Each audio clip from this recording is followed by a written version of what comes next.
He always supported my art. In fact, I did my first exhibition, I think, when I was 23, and my art was very different then. He was the first person to come, and him and my mum bought my artwork. Really sad story, but he did. And he always said, you know, you should do it. And he wanted me to paint this picture for him on his wall. He wanted me to do a big mural of one of his favourite landscapes, which is Port Legat by Salvador Dali. It's one of his less known works.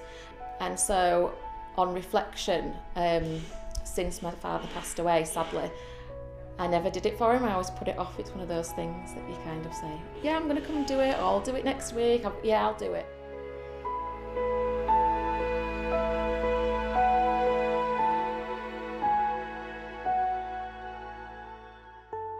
When we scattered his ashes, we also kept some aside because a couple of my sisters wanted to put his ashes into jewellery. And it was only about 2 years after his passed, so actually quite a bit of time, that my sister said, oh, when I sent the ashes off, some ashes got returned because I'd sent too many.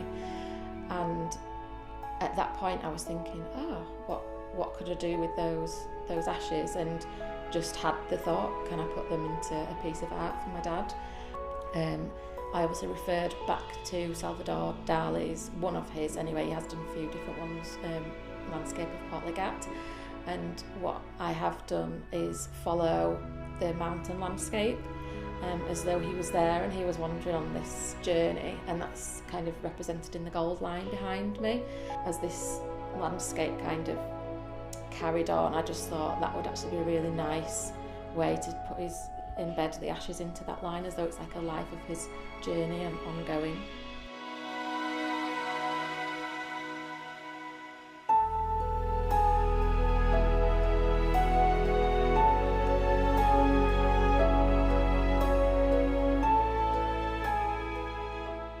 So for me, even though we scattered his ashes, it wasn't the right thing for me, and I still felt like I hadn't properly said goodbye.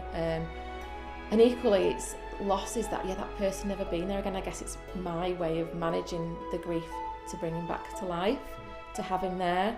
And the Arts Council funding has enabled me to do this, but also I'm offering free of charge, because of the funding, 10 private commissions for individuals or families to get involved. And already the applications and the information that people have given me has been really touching as to why art and a piece like this would help them.